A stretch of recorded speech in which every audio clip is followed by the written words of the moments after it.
I want you to imagine the silence of a funeral. That heavy, suffocating air where no one knows quite what to say, so they just stare at their shoes. Now imagine that silence in your own living room, on a Tuesday afternoon, while your mother sits on your couch, sipping iced tea, as if she isn't asking you to put your children in a loaded weapon. That was my Tuesday. Elizabeth, you're being dramatic, my mother, Barbara, said. She set her glass down on a coaster, because God forbid she leaves a water ring, even though she was currently trying to stain my soul. It's just ice cream. Vivian wants to take the boys for ice cream. She has her license back. It's legal. I looked at my sister, Vivian.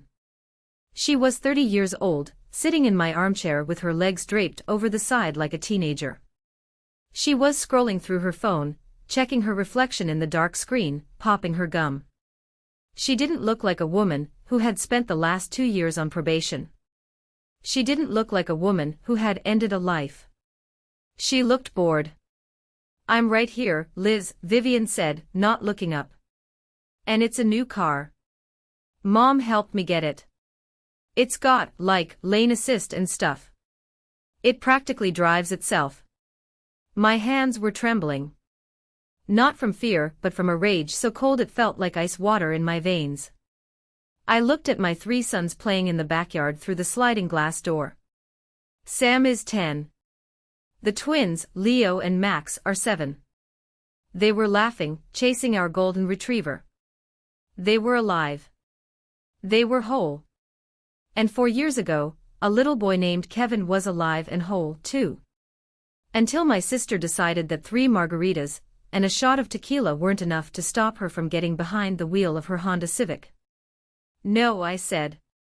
My voice was quiet, but it cut through the room. Mom sighed, that long, suffering sigh she used to guilt-trip my father into buying her jewelry he couldn't afford. Oh, here we go. The St. Elizabeth Act. Honey, the court said she can drive. She did her time. She did the classes. Why can't you just be happy for her? She's trying to reintegrate. Reintegrate? I walked over to the mantelpiece. I didn't have a picture of Kevin there, that would be morbid, but I had the newspaper clipping locked in my desk drawer. I didn't need to look at it. I had the image burned into my retinas. The twisted metal. The little blue sneaker lying in the gutter, separated from its owner. Mom, I said, turning to face them. She killed a child. She killed a 4-year-old boy. Kevin. His name was Kevin. He would be 8 years old today. He'd be in 3rd grade. But he's in a box in the ground because Vivian wanted Taco Bell at 2 a.m. Vivian finally looked up. Her eyes narrowed. It was an accident, Liz. God, you act like I murdered him in cold blood. The roads were slick. The visibility was bad. You blew a .18, Vivian. You were twice the legal limit. It wasn't the rain. It was the vodka. I paid for that. Vivian snapped, standing up. I did my community service. I wore that stupid ankle monitor. I lost my job. I've suffered enough. Why do you always have to throw it in my face? You're so vindictive. I stared at her. The audacity was breathtaking. It was a masterpiece of narcissism. She was the victim. Not the boy she crushed. Not the parents who had to bury a kindergarten-sized coffin. She was the victim because she had to wear an ankle monitor. My answer is no, I said, crossing my arms. You will never drive my children. Not to get ice cream. Not to the hospital if they're bleeding out. I would rather call an Uber driven by a stranger than let them get in a car with you. Get out of my house. My mother stood up, her face flushing that dangerous shade of purple. You are destroying this family, Elizabeth. Your father is sick with worry about Vivian, and you're treating her like a leper. She needs this. She needs to feel trusted. If you don't let her take the boys, you're telling her she's a monster. She is a monster, I said flatly. And you're the one feeding it. They left in a storm of slammed doors and screeching tires. I watched from the window as Vivian got into the driver's seat of a brand new silver SUV. My stomach churned. Who insured her? How did she afford that? Vivian hadn't held a steady job in 5 years. I locked the front door. Then I locked the deadbolt. Then I went to the back door and locked that too. That evening, the phone started. It wasn't just a call. It was a barrage.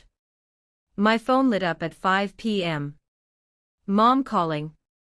I declined. 5:02 p.m. Mom calling. 5:05 p.m. Mom calling. By 7 p.m., I had 23 missed calls. 23. My husband, Dan, came home from work to find me sitting at the kitchen island, staring at the phone as it buzzed across the granite countertop like an angry hornet. Let me guess, Dan said, loosening his tie. The Wicked Witch of the West. She wants Vivian to drive the boys, I whispered. Dan stopped. He looked at me, his face hardening. Dan is a calm man. He's an accountant. He deals in logic, in numbers, in hard facts. But when it comes to Vivian, he has zero tolerance. Over my dead body. That's what I said. The phone buzzed again. This time, a text message popped up on the preview screen. Mom, you are a cruel, heartless sister. Dad is crying because of you. Vivian is in her room sobbing. She just wanted to be a good aunt. I hope you're happy keeping your children from the people who love them most. I didn't reply. I just felt that familiar weight settling on my shoulders. The weight of being the responsible one. The one who cleans up the messes. The one who remembers. But I realized something that night, listening to the silence of my house after the chaos. This wasn't just a disagreement. This was a war. And they weren't going to stop until they got what they wanted, access to my children to validate Vivian's delusion that she was a good person. I looked at Dan. We need to be careful, Dan. They aren't going to let this go. Dan kissed my forehead. Let them try. We have the truth on our side. But as I would soon find out, the truth doesn't matter much to people who have spent a lifetime building a fortress of lies. The next 3 days were a masterclass in psychological warfare. If you've never dealt with a narcissistic family dynamic, let me explain this smear campaign. It's when the toxic family members realize they can't control you anymore, so they try to control how everyone else sees you. They paint you as the villain so that when you finally scream, everyone just thinks you're crazy. It started with the evidence. Wednesday morning, I heard a knock at the door. I checked the peephole. It was Mom. She was holding a bakery box and a manila envelope. She looked calm, composed, the picture of a loving grandmother. I opened the door but left the chain on. What do you want, Mom? I brought peace offerings, she said, holding up the box. Chocolate croissants. The boy's favorite. And I brought proof, Elizabeth. Since my word isn't good enough for you. I hesitated, then undid the chain. I didn't let her pass the entryway. She handed me the envelope. Inside were photocopies. A certificate of completion for a court-ordered substance abuse program.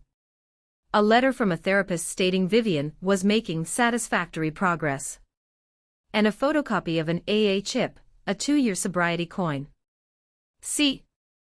Mom said, her eyes wide and pleading. She hasn't had a drop in 2 years, Elizabeth. 2 whole years.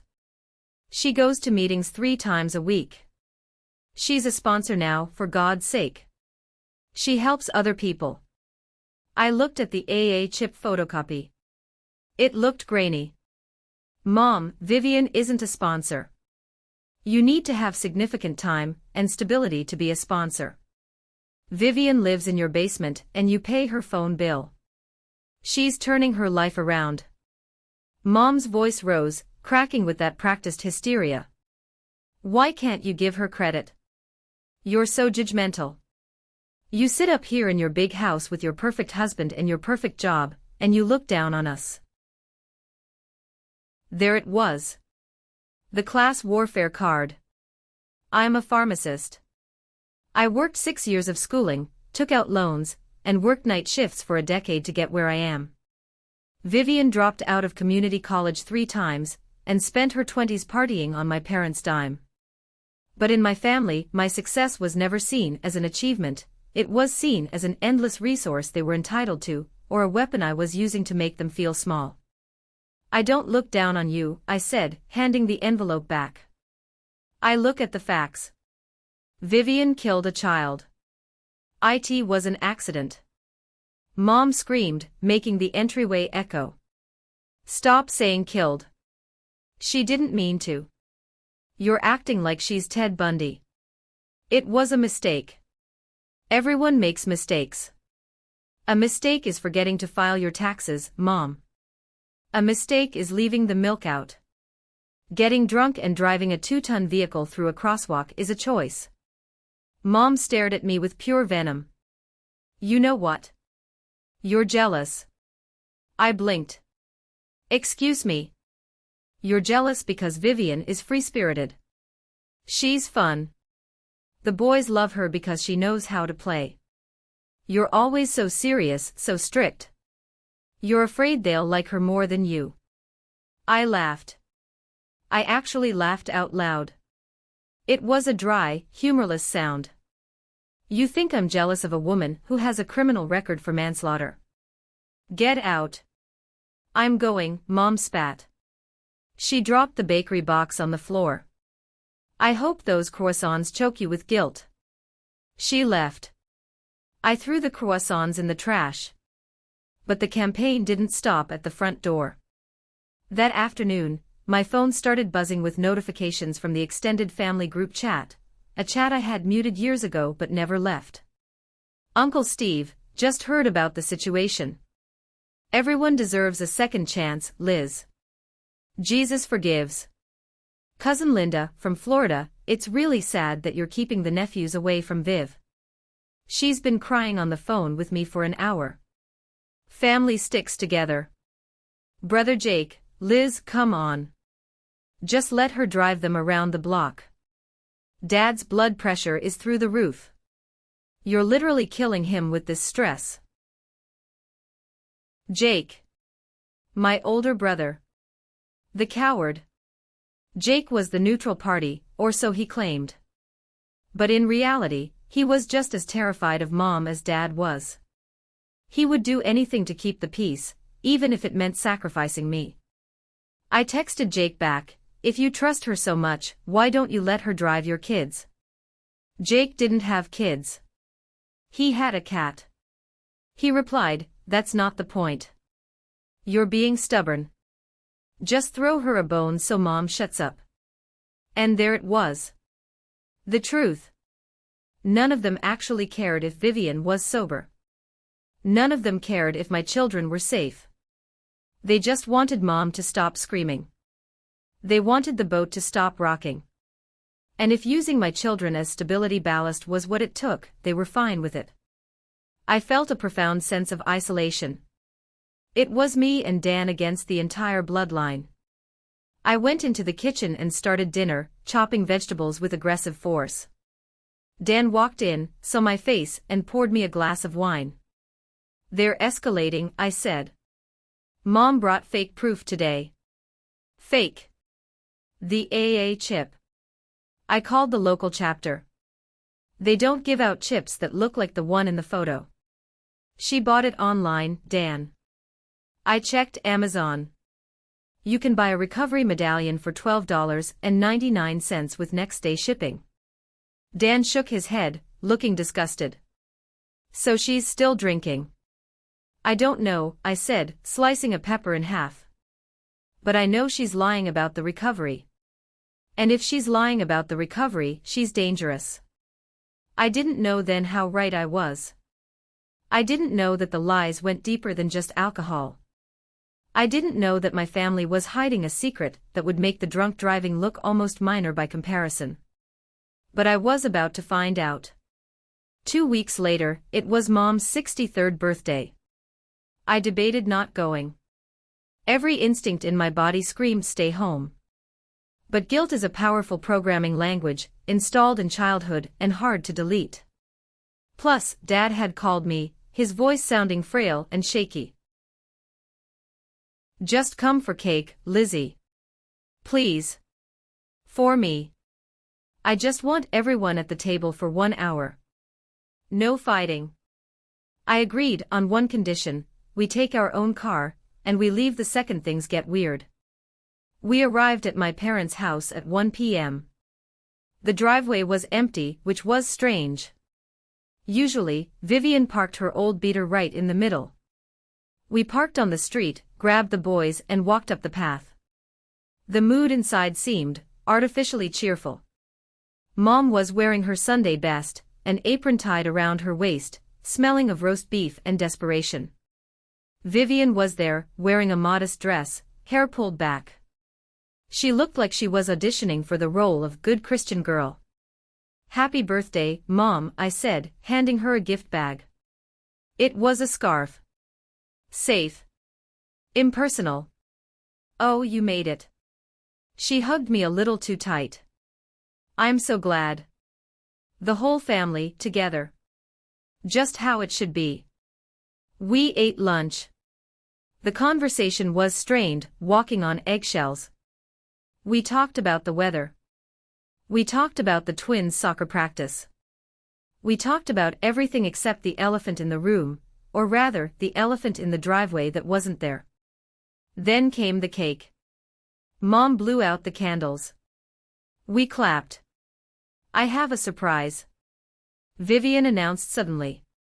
She stood up, wiping crumbs from her mouth. Her eyes were gleaming with a manic energy that made the hair on my arms stand up. Vivian, sit down, Jake mumbled, looking at his plate. He knew. No, I want to show Liz, Vivian said. She reached into her pocket and pulled out a key fob. A shiny, black key fob. Come outside, she said, grinning. I want you to see my new baby. My stomach dropped. We walked out to the driveway. The garage door opened slowly, groaning on its tracks. Inside sat a brand new, silver SUV. A massive thing. Leather seats, sunroof, the works. It still had the dealer plates on it. Isn't she beautiful? Vivian cooed, running her hand along the hood like she was stroking a lover. Mom and Dad helped me with the down payment. Well, actually, they paid for most of it. But I'm going to pay them back when my Etsy shop takes off. I looked at my father. He was staring at the ground, looking 10 years older than he had last month. That car cost at least $50,000. My parents were retired. They lived on a fixed pension. Why? I asked. Why do you need a car this big, Vivian? You're single. You have no job. Vivian's smile didn't falter, but her eyes went cold. It's a family car, Liz. 7 seats. See? She pointed to the back. Room for everyone. I got the safety package. 7 airbags. 5-star crash rating. It's the safest car on the market. She turned to me, her voice dropping to a whisper that was meant to be comforting but sounded like a threat. I thought if I had the safest car, maybe you'd let me take the boys. Just for a spin. Just down the block to get ice cream. Look at the airbags, Liz. Nothing can happen to them in here. Something inside me snapped. It was a physical sensation, like a rubber band breaking in my chest. It wasn't the car. It was the logic. The airbags. She thought the problem with killing Kevin was the lack of airbags. She thought she could buy her way out of being a killer with safety features. She didn't understand that she was the danger. It didn't matter if she drove a tank, if she was drunk, she was a weapon. You think airbags replace judgment? I asked, my voice trembling. Oh, stop it, Mom interjected, stepping between us. She's trying, Elizabeth. Look at this gesture. She bought a safe car for your children. Why can't you just say thank you? Thank you, I shouted. The neighbors stopped walking their dogs to look. Thank you for what? For spending Dad's retirement money on a tank so she can pretend she's a soccer mom. She's not a mom, Barbara. She lost that right. The heir left the driveway. She lost that right, I repeated, looking Vivian dead in the eye. You don't get to play pretend with my kids because you messed up your own life. Vivian's face crumpled. But not into sadness. Into rage. You think you're so perfect. You think you're better than me because you didn't get caught. I didn't get caught because I didn't drive drunk. I screamed back. I hate you. Vivian shrieked. I hate you. You want me to be miserable forever. You're just a bitter, controlling bitch. Get in the car, Dan, I said, grabbing the boys. Elizabeth, wait. Dad called out, taking a step forward. Please, don't leave like this. I looked at my father. The man who taught me to ride a bike. The man who worked 40 years at the plant. And I saw a weak, broken man who was letting his wife and daughter bankrupt him.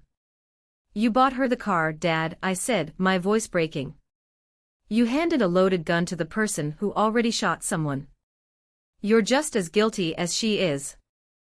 We drove away. As I looked in the rearview mirror, I saw Vivian kicking the tire of her new SUV, screaming, while Mom tried to hug her. That was the snap. That was the moment I stopped trying to be the dutiful daughter. I stopped crying. I reached into my purse, pulled out a notepad and wrote down, date, May 12th, incident, confrontation at parents. Vivian has new vehicle. Silver SUV. License plate unknown. Dad looks ill/under duress. I wasn't a sister anymore. I was a witness. And I was going to document everything. The weeks following the birthday blowout were quiet. Too quiet. Like the receding water before a tsunami. But then, the sightings began. It started innocuously. I was dropping the twins off at school. As I pulled away from the curb, I saw a flash of silver in my side mirror. A large SUV parked 2 blocks down. I didn't think much of it, everyone drives silver SUVs. 2 days later, I was at the grocery store. I came out with a full cart, fumbling for my keys. I loaded the bags into the trunk, and as I went to return the cart, I saw it. The silver SUV. Parked 3 rows back, facing my car. The engine was idling. I squinted. The tint was dark, illegal dark. But I could see a silhouette in the driver's seat. Blonde hair. Sunglasses. Smoking a cigarette. Vivian. She wasn't doing anything. She was just sitting there. Watching. I felt a chill crawl up my spine. I whipped out my phone and snapped a picture. The car immediately shifted into reverse and peeled out of the lot, nearly hitting a pedestrian. I got home and showed Dan. It's her, he said, zooming in on the photo. That's the car from your parents' driveway. She's following me, Dan. She's stalking us. Dan went to the garage and came back with a box. I bought these yesterday. Dash cams. Front and rear. 4K resolution.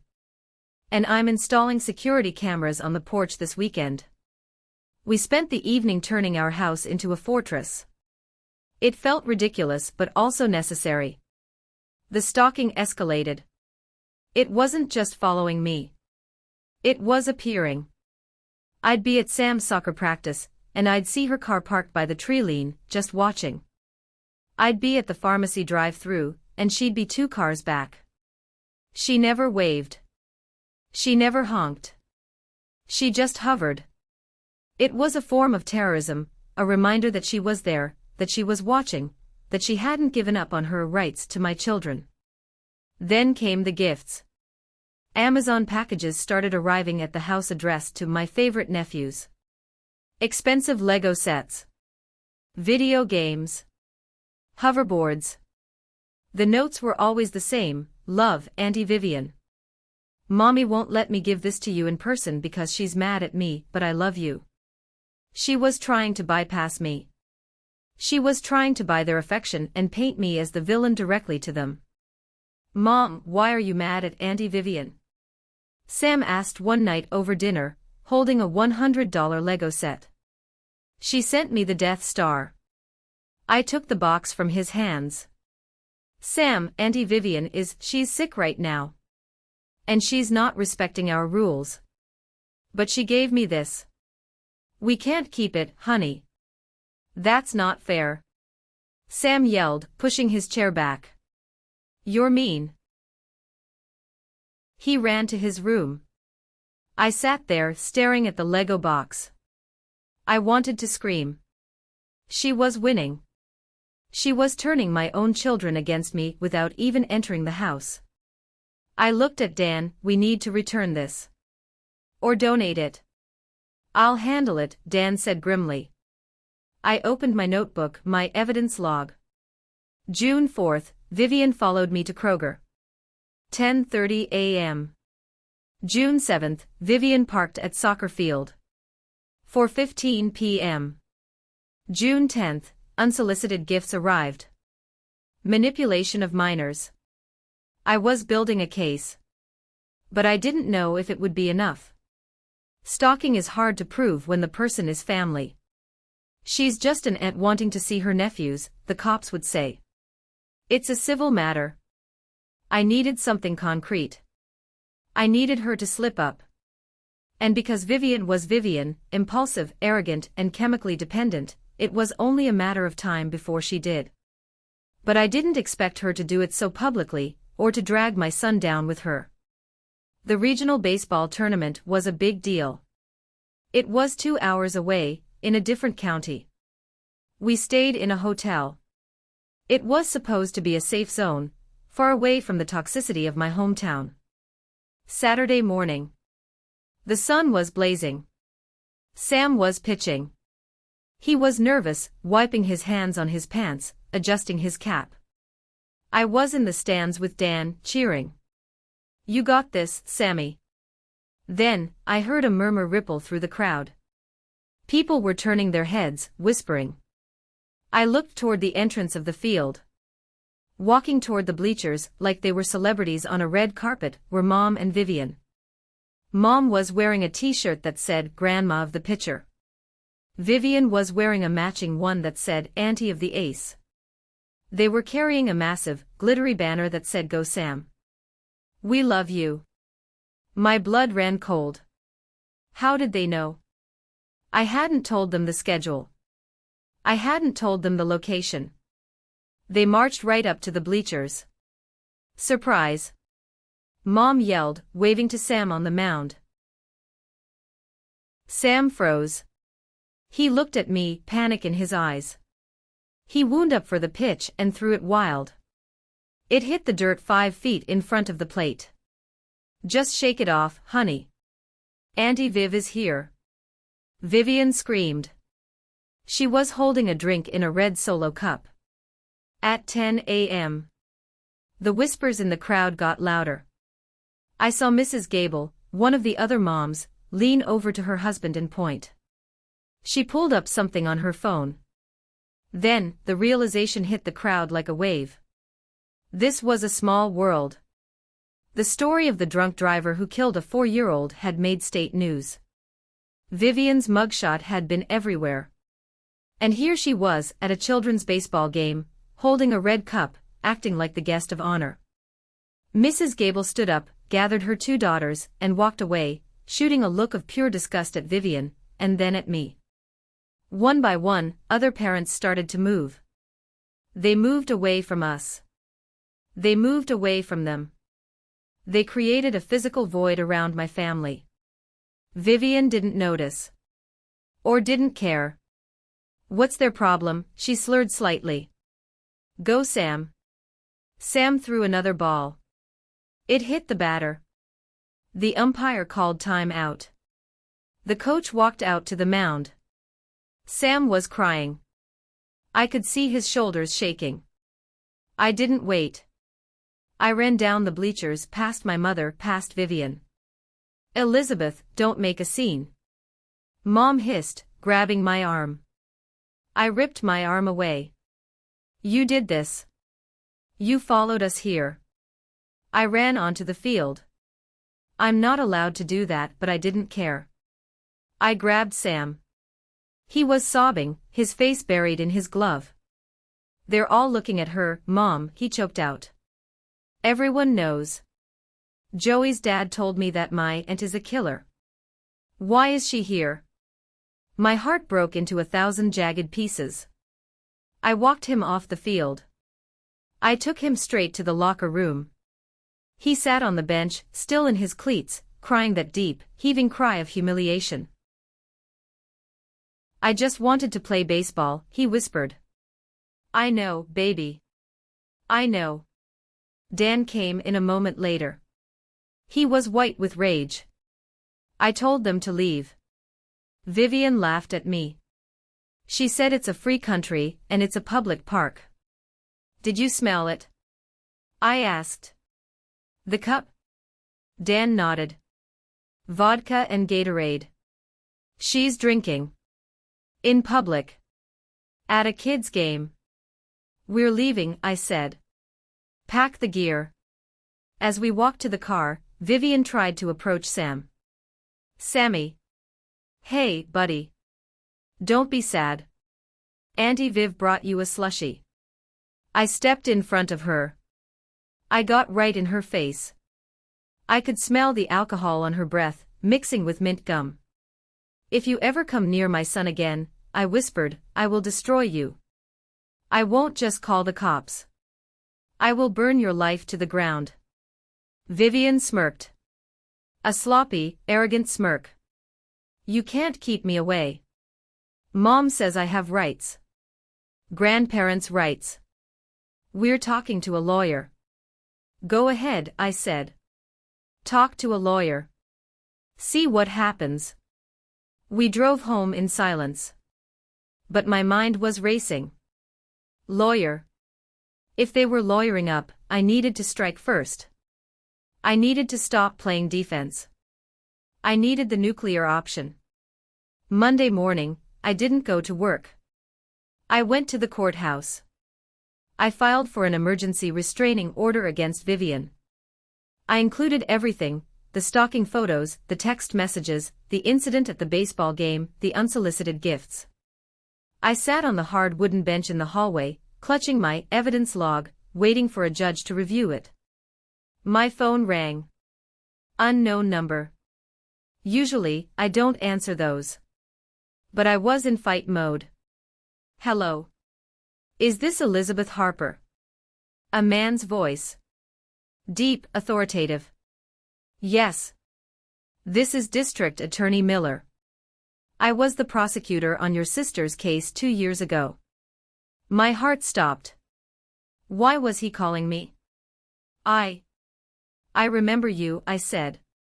Mrs. Harper, I heard through the grapevine, small towns being what they are, that you're filing for a protective order against Vivian. Is that correct? Yes.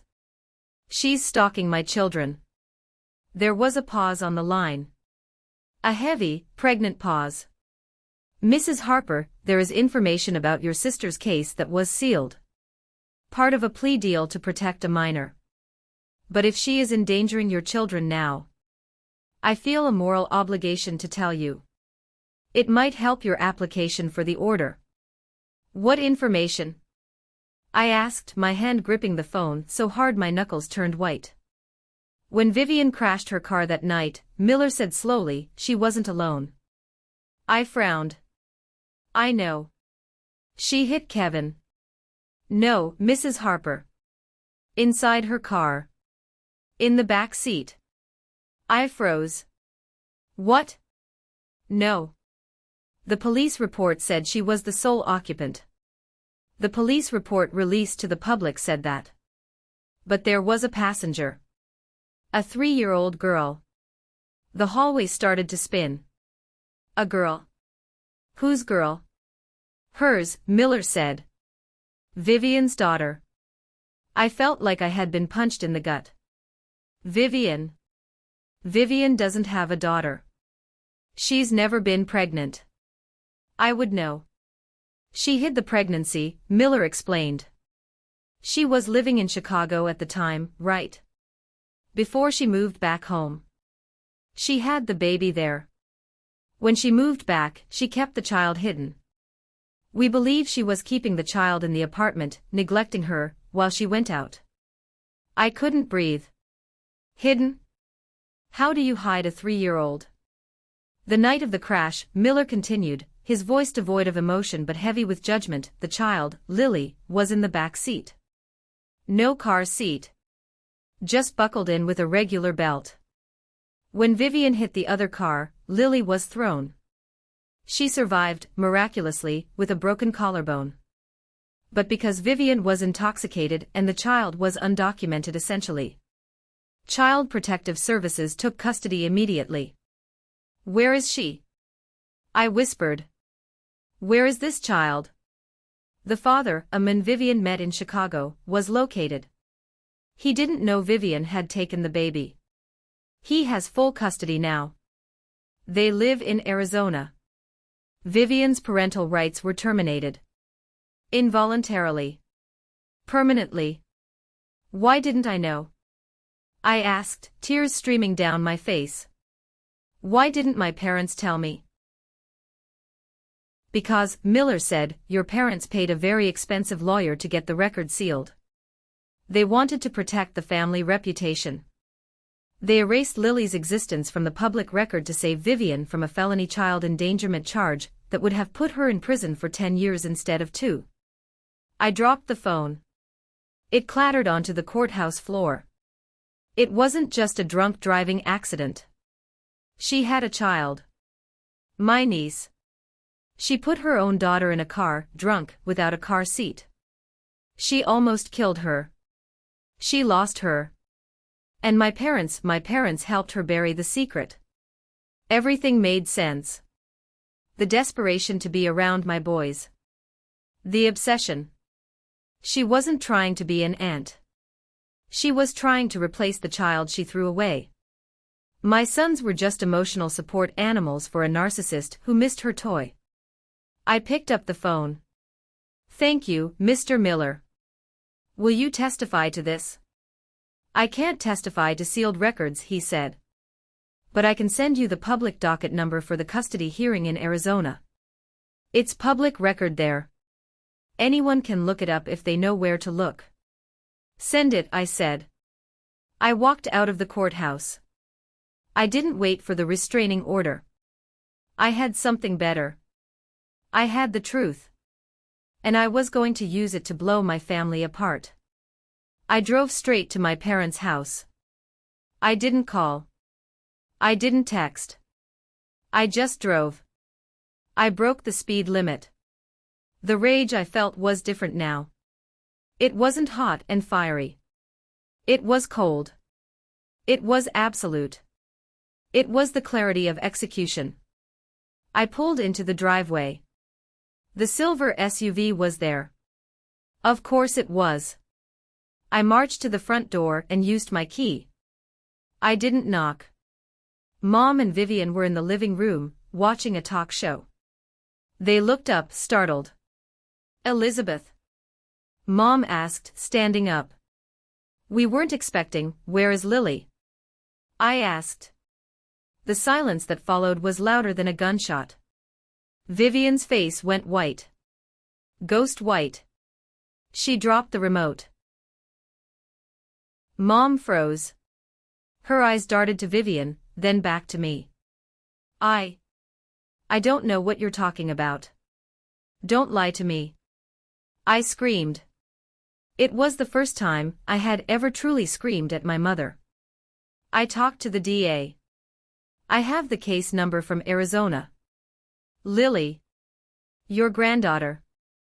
The one you let Vivian almost kill, and then erased like she was a mistake on a tax return. Vivian started to shake. You weren't supposed to know. Nobody was supposed to know. She was 3 years old, Vivian. You put a 3-year-old in a car with no car seat while you were drunk. I was stressed. Vivian wailed, falling back onto the sofa. I was a single mom. It was hard. I just wanted to go for a drive to calm her down. You were going to a bar. I yelled. The police report says you were leaving a bar parking lot. Mom stepped forward, regaining her composure. Her face hardened into that mask of steel she wore when she was protecting her delusions. It's in the past, Elizabeth. Lily is safe. She's with her father. It's better this way. Better? I stared at her. You let your daughter lose her child, and instead of getting her help, instead of holding her accountable, you helped her hide it. And now you want her to have access to my children. She needs them. Mom shouted back. Can't you see she's grieving? She lost her baby. She has a hole in her heart. Your boys fill that hole. Why are you so selfish that you won't let her heal? I felt sick. Physically sick. My children are not therapy dogs, I said, my voice shaking. They are human beings. And you are exposing them to a woman who has already demonstrated that she will sacrifice a child's safety for a drink. She's changed. Mom insisted. She's sober. She was drinking at the baseball game, Mom. Dan smelled it. She's not sober. She's never been sober. Vivian looked up, tears streaming down her face, fake manipulative tears. I just had one sip, Liz. Just one. Because I was nervous seeing you. You make me nervous. You make me drink. See? Mom pointed at me accusingly. You drive her to it. You're so critical. I looked at these two women. I realized I didn't know them. I shared DNA with them, but I didn't know them. They were monsters feeding off each other. I'm done, I said. I'm getting the restraining order. And I'm going to tell Dad. Mom's face shifted. Fear. Genuine fear. Dad knows about the accident, Mom said quickly. He knows. Does he know about the money? I asked. Does he know how much you spent on the lawyer to seal the record? Does he know you spent his retirement on a cover-up? Mom went pale. I'm going to tell him everything, I said. And then I'm never speaking to either of you again. I turned to leave. If you tell him, Mom hissed, her voice low and demonic, I will ruin you, Elizabeth. I will tell everyone you're mentally unstable. I will sue for grandparents' rights. I will spend every last penny your father has to take your children away from you. I looked back at her. You can try, Mom. But I have the receipts. I slammed the door. I got in my car and drove away. My hands were shaking so hard, I had to pull over 3 blocks away. I sat there and cried. Not for me. But for Lily. A little girl in Arizona who probably thought her mother didn't want her. I pulled out my phone and dialed the one person I hadn't confronted yet. Jake, I said when he answered. I'm coming over. And you're going to tell me the truth about that night. Jake lived in a bachelor pad apartment on the other side of town. It smelled like stale pizza and avoidance. When I banged on his door, he took a long time to answer. When he finally did, he looked wrecked. He hadn't shaved in days. Liz, he said, looking at the floor. I heard you went to Mom's. Let me in, Jake. I walked past him. His apartment was a mess. Boxes everywhere. You knew about Lily, I said. It wasn't a question. Jake collapsed onto his couch. He put his head in his hands. Yeah. I knew. Why didn't you tell me? Mom made me swear. She said it would kill Dad if he knew the details. She said we had to protect the family image. Screw the image. I yelled. What about the child? I know. Okay. I know. Jake looked up, his eyes red. I live with it every day, Liz. There's more, I said. I could feel it. There was a loose thread here, and I pulled it. The DA said Vivian was leaving a bar. But the timeline doesn't match. The crash happened at 11 p.m. The bar closes at 2 o'clock. Where was she before the crash? Jake went silent. He started picking at a loose thread on the sofa cushion. Jake. I used my big sister voice, even though he was older. Where was she? She was here, he whispered. The air left the room. Here. She came over around 8 o'clock, Jake said, his voice trembling. She had Lily with her. She was already tipsy. She wanted to party. She asked me if I had any vodka. And I told her no. But she found a bottle in the kitchen while I was in the bathroom. By the time I came out, she had finished half of it. Lily was crying in the corner. Vivian was dancing around, blasting music.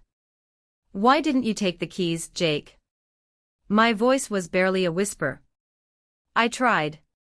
Jake sobbed. I tried, Liz. I grabbed her purse. She fought me. She started screaming that I was stealing from her. She grabbed a steak knife from the counter. I stared at him in horror. She threatened you. She swung it at me. She cut my arm. He rolled up his sleeve. There was a faint, jagged scar on his forearm. She was crazy, Liz. The look in her eyes, it wasn't Vivian. It was something else. She grabbed Lily by the arm, dragged her out the door, and said if I called the cops, she'd drive off a bridge. So you did nothing. I called Mom. Jake cried. I called Mom immediately. I told her Vivian was drunk and driving with Lily. I told her to call 911. And what did Mom do? Jake looked at me, his face twisted in agony. This was the betrayal that had broken him. Mom told me not to call the police. She said, I'll handle it. Don't get the law involved. We don't want a scandal. She said she would call Vivian and talk her down. She chose the scandal over the safety, I said. 20 minutes later, Jake whispered, Vivian ran the red light and killed Kevin. I sat down on the coffee table. The weight of it was crushing. It wasn't just Vivian. It wasn't just an accident. It was a systemic failure orchestrated by my mother. She had the chance to stop it. She had the warning. But she was so obsessed with appearances, so terrified of Vivian having a record, that she let her drive drunk with a child rather than call the police. Mom was an accessory to manslaughter. You have to testify, I said. Jake shook his head violently. I can't. Mom will kill me. She controls my finances, Liz. I owe her money for my business loan. Jake, I said, standing up. I am going to court. I am going to get that restraining order. And if you don't testify, I will subpoena you. I will put you on the stand and I will ask you under oath about that night. And if you lie, you go to jail for perjury. Or you tell the truth and we end this. Jake looked at me. He looked at the scar on his arm. She's going to destroy us, he said. She already has, I replied. Now we're just clearing the rubble. I left Jake's apartment with a new piece of evidence. A witness. A reluctant, terrified witness, but a witness nonetheless. I had the DA. I had the secret baby. I had the brother's confession. I thought I had enough to win. But I underestimated how far my mother would go when she was backed into a corner. I thought we were fighting a legal battle. I didn't know she was planning a kidnapping. Leaving Jake's apartment that night, I felt a strange mixture of validation and terror.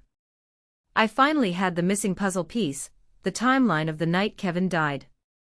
I knew my mother was morally complicit. But I also knew that by cornering a narcissist, I had just pulled the pin on a grenade. I didn't have to wait long for the explosion. It started on a Wednesday, a day that felt deceptively normal. I was at work counting out pills for a blood pressure prescription when my cell phone rang. It was the elementary school. My heart hammered against my ribs. Hello. Mrs. Harper.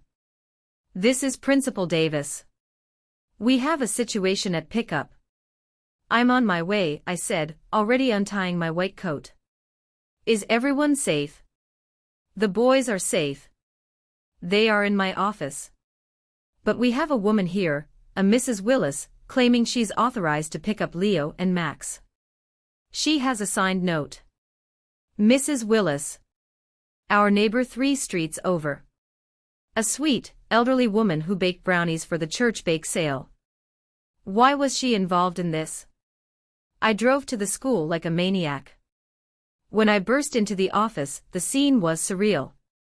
Mrs. Willis was sitting in a chair, looking confused and flustered, holding her purse tight. Principal Davis stood over her with crossed arms. Elizabeth. Mrs. Willis exclaimed when she saw me. Oh, thank goodness. There's been a misunderstanding. Your mother called me, she said you were stuck at work and Vivian needed help getting the boys for a surprise trip. I took a deep breath, trying not to scream at this 80-year-old woman.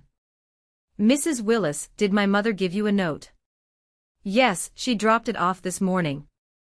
It looks like your signature, dear. She handed me a piece of paper. It was a forgery. A good one, but a forgery. It was my mother's handwriting trying to look like mine. Mrs. Willis, I said, my voice shaking. I didn't sign this. Vivian is not allowed near my children. My mother lied to you. Mrs. Willis looked horrified. Oh my. She said you were just being stubborn, and she wanted to help mend bridges. She said Vivian was waiting in the parking lot. I looked out the window. Sure enough, the silver SUV was there, idling at the curb. Vivian was in the driver's seat. She had sent an 80-year-old woman to do her dirty work because she knew she couldn't walk into the school herself. It was kidnapping by proxy. I called the police right there in the office. They arrived, took statements, and walked out to the SUV. But Vivian, sensing the shift in the atmosphere, peeled out of the parking lot before they could box her in. I took the boys home, my hands gripping the steering wheel so tight my fingers ached. We were under siege. That night, the siege moved from the perimeter to the castle walls. It was 8:30 p.m. The boys were in bed. Dan and I were in the living room, reviewing the security footage from the day, trying to build our timeline for court. Suddenly, the backyard motion sensor lights flooded the lawn. Our golden retriever, Buster, went berserk, throwing himself against the sliding glass door, barking with a ferocity I'd never heard before. Stay here, Dan said. He grabbed a baseball bat from behind the door, a grim irony considering the incident at the game. I pulled up the backyard camera feed on my phone. There was a figure stumbling through our flower beds. They were trying to climb the wooden trellis that led to the twins' bedroom window. It was Vivian. She was wearing dark clothes, but she was clumsy, slipping on the mulch. She was clearly intoxicated. Let me in, she screamed at the second-story window. Leo. Max. It's Auntie Viv. I came to tuck you in. Dan threw open the back door. Get off my property, Vivian. Vivian turned, nearly falling into the rose bushes. Her eyes were wild, glazed over. She looked like a creature from a nightmare. You can't keep them from me. I have rights. Mom said I have rights. You have the right to remain silent, I muttered, dialing 911. I just want to see them. She lunged toward the back door. Dan stepped forward, blocking her path with his broad shoulders. He didn't raise the bat, but the threat was there. Don't touch me, she shrieked. Assault. He's assaulting me. Sirens wailed in the distance. They were getting closer. Vivian heard them. Panic replaced the bravado. She tried to run toward the side gate, but she tripped over the garden hose and sprawled face-first onto the patio pavers. She didn't get up. She just lay there, sobbing into the concrete. I just want my baby, she wailed. I just want Lily. It was the first time she had said the name. The police arrived 3 minutes later. They cuffed her while she was still on the ground. They dragged her to the cruiser, kicking and screaming obscenities at me, at Dan, at the world. I stood on the porch, shivering. I thought this would be the end. I thought, surely, this is it. Breaking and entering. Attempted kidnapping. Public intoxication. But I forgot who I was dealing with. At 2 a.m., my phone pinged. A notification from the county jail roster. Vivian Harper. Status, released on bail. Mom had bailed her out. It had cost $5,000 cash. She was out. And now she wasn't just desperate. She was cornered. And my mother, the financier of this madness, was about to throw everything she had at us in court. The day of the hearing felt less like a legal proceeding, and more like a funeral for the family I used to have. The courtroom was cold, smelling of floor wax and old paper. I sat on the left side with Dan and our lawyer, a sharp, no-nonsense woman named Sarah. On the right side sat Vivian and Mom. They looked impeccable. Mom was wearing a soft pastel cardigan, looking like the grandmother from a cookie commercial. Vivian was wearing a navy blue suit, hair pulled back in a chignon, hands folded demurely in her lap. No one looking at her would guess she had been face down in my patio pavers 3 nights ago. But what chilled me most was the man sitting next to them. Arthur Sterling. I knew the name. He was the most expensive family law attorney in the state. He was a shark in a 3-piece suit, known for destroying reputations and winning impossible custody cases. His retainer alone was probably more than my annual salary. How were they paying for this? My parents were middle-class retirees. This didn't add up. The judge, a stern woman with reading glasses perched on her nose, called the session to order. We are here regarding the request for a permanent restraining order filed by Elizabeth Harper against Vivian Harper and Barbara Harper. Sterling stood up. His voice was smooth like oil. Your Honor, we are contesting this order vigorously. This is not a case of harassment. This is a tragic case of a jealous sister weaponizing the legal system to alienate a loving grandmother and aunt. He painted a picture of me that was unrecognizable. He claimed I was controlling. That I had always been jealous of Vivian's free spirit. That I was punishing Vivian for a past mistake that she had already paid for. Vivian Harper is a recovering alcoholic with 2 years of sobriety, Sterling lied effortlessly. She has turned her life around. She simply brought gifts to her nephews. She attended a public baseball game to cheer them on. The plaintiff, Elizabeth, caused a scene, traumatizing the children, not Vivian. I gripped Dan's hand. It was maddening to hear the truth twisted so violently.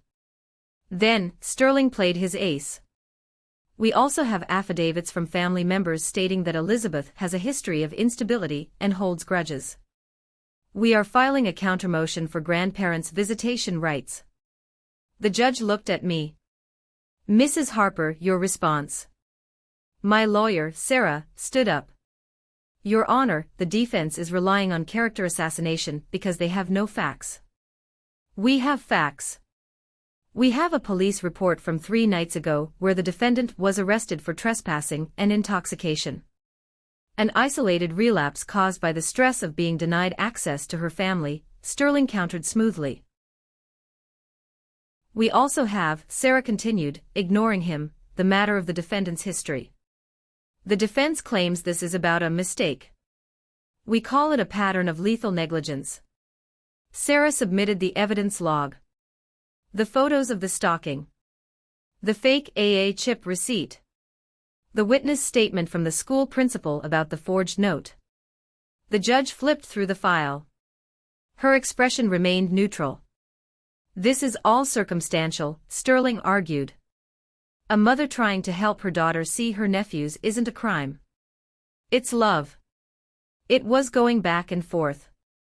I could feel the tension rising. Sterling was good. He was making Mom look like a saint and Vivian look like a victim of circumstance. I could see the judge wavering.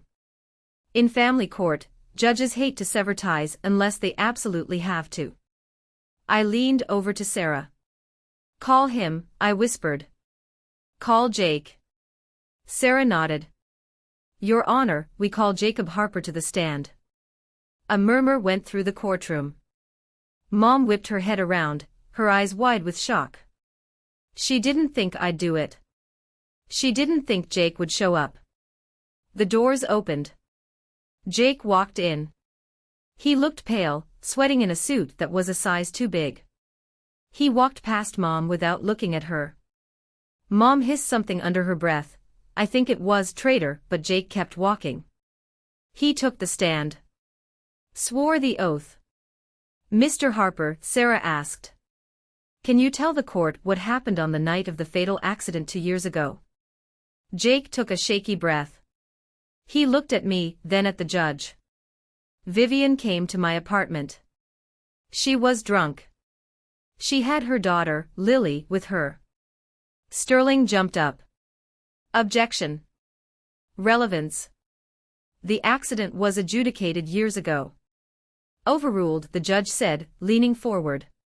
It speaks to the pattern of behavior. Continue.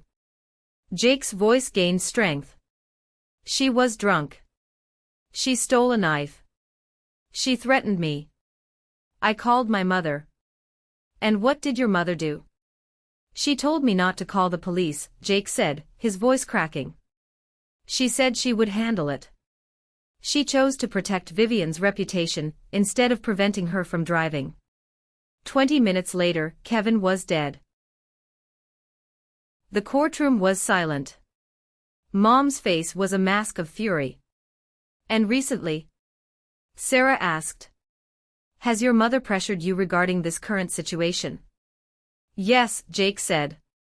She told me if I didn't help her gaslight Elizabeth, she would cut me out of the will. She said the family image was more important than the truth. Thank you, Sarah said.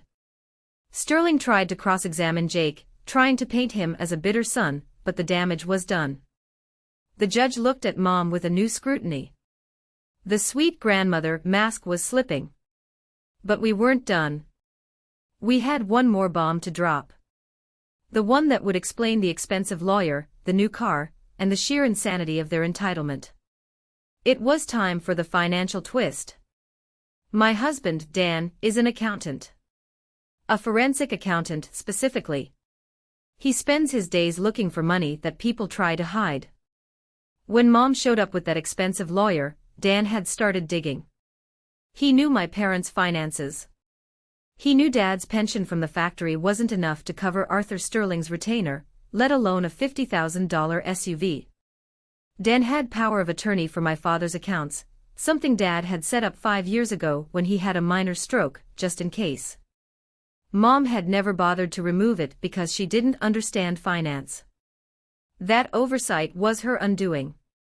Sarah stood up again. Your Honor, we have one final piece of evidence regarding the stability of the household the defendants wish to bring these children into. She handed a thick binder to the bailiff. This, Sarah said, is a forensic accounting of Robert and Barbara Harper's joint assets. Dad was sitting in the back row. He had come separately, looking tired and confused. He hadn't wanted to be here, but Mom had forced him to come for moral support. Your Honor, Sarah continued, 3 months ago, the joint savings account held $420,000. This was Robert Harper's life savings and pension lump sum. I watched Dad. He straightened up a bit. He was proud of that money. It was 40 years of sweat. Today, Sarah said, the balance is $800. Dad made a noise. It was a strangled gasp, like someone drowning. Objection.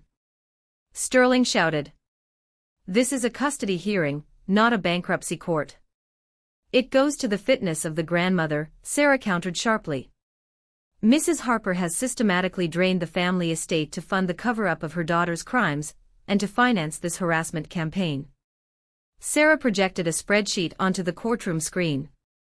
$52,000 dealership, purchase of silver SUV, $25,000 retainer for Arthur Sterling, $15,000 private investigator, surveillance of Elizabeth Harper, $100,000 wire transfer to legal settlement services, the hush money for the sealed Arizona record regarding Lily. The room gasped. But that's not all, Sarah said.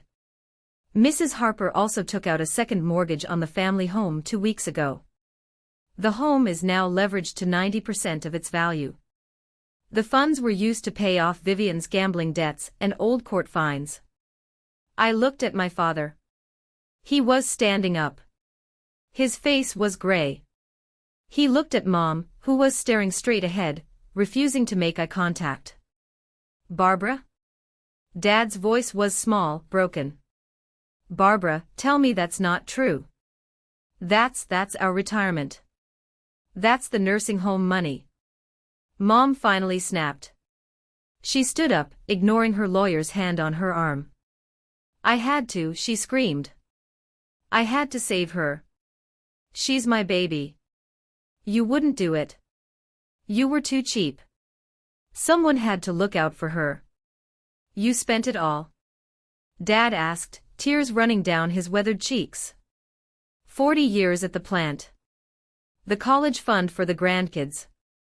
You spent it all on her. He pointed at Vivian.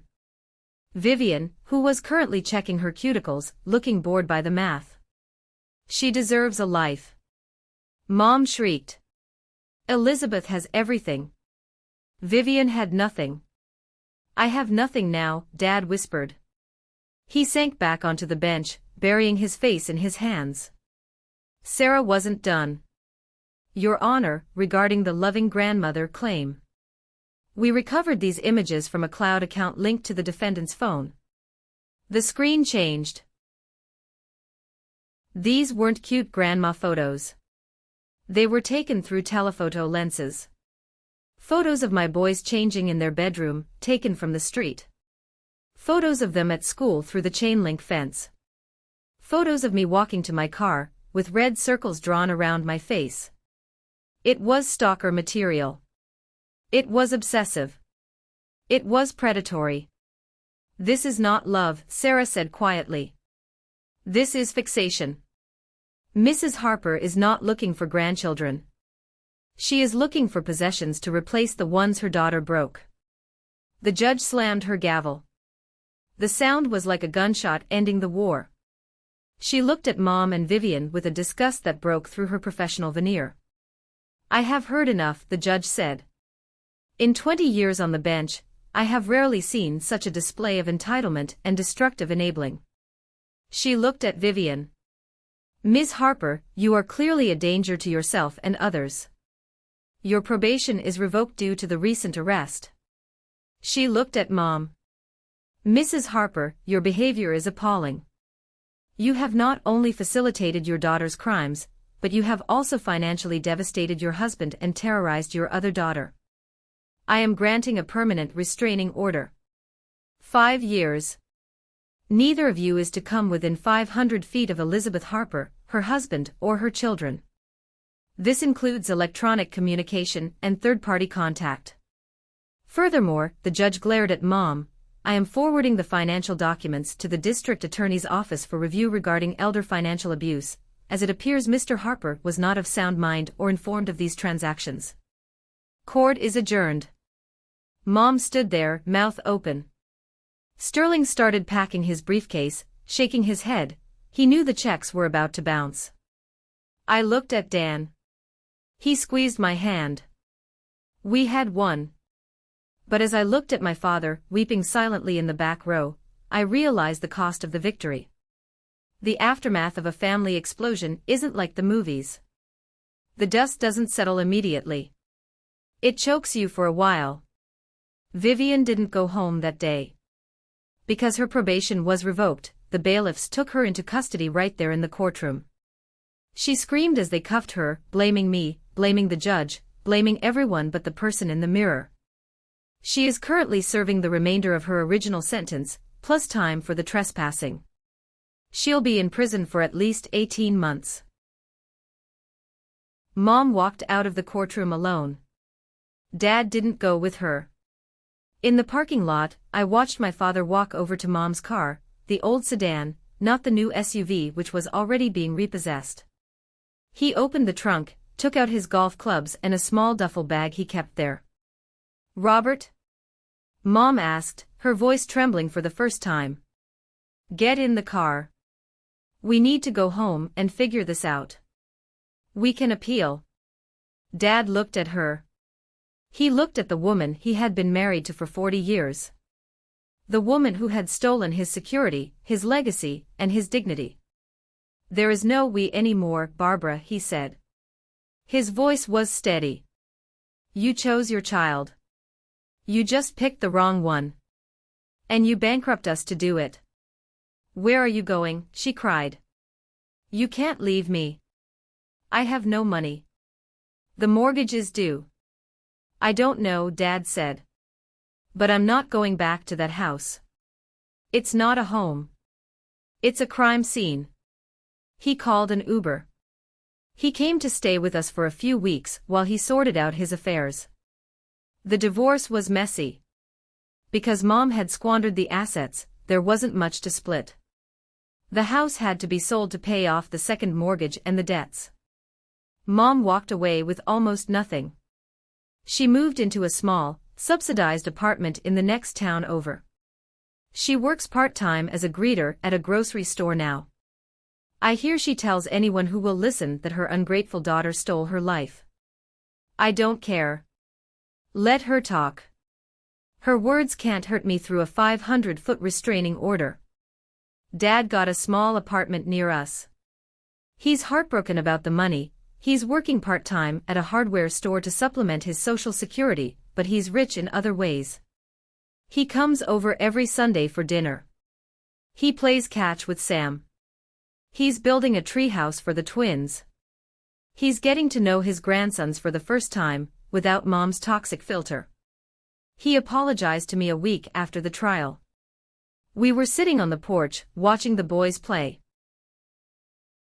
"I should have stopped it," he said, staring at his hands. "I knew she was spoiling Vivian. I knew she was hiding things. I wanted peace. I was a coward, Lizzie." "You're here now, Dad," I said. "That's what matters. As for me, I burned the evidence log. I didn't need it anymore. A few months ago, I received a letter from Arizona. It was from Elena, Lily's paternal grandmother. She had seen the news about the trial online. Enclosed was a picture. A little girl, 5 years old now, smiling on a swing set. She looked like Vivian, but her eyes were bright and clear. She looked happy. "She is doing well," the note read. "She is loved. She is safe. Thank you for stopping the cycle." I framed that picture. I keep it on my desk, right next to the picture of my boys. It reminds me that sometimes, you have to burn the forest down to save the trees. It reminds me that family isn't about blood. Blood makes you related. Loyalty, respect, and safety make you family. I lost a mother and a sister. It hurts, sometimes. There are days I reach for the phone to call Mom to ask a cooking question, and then I remember. I remember the SUV. I remember the lies. I remember the look on Sam's face in that locker room. And I put the phone down. I chose my children. I chose their safety over my mother's ego. I chose truth over a comfortable lie. And given the choice, I'd do it again. I'd do it 1,000 times. Because when I look at my sons, sleeping safely in their beds, I know I broke the curse. The toxicity stops with me. The entitlement stops with me. We are a smaller family now. But we are whole. And for the first time in my life, we are free. Thank you for listening to my story. I am truly grateful for you. And please, click on the next video on the channel to hear more stories of justice and truth. Stay safe, everyone.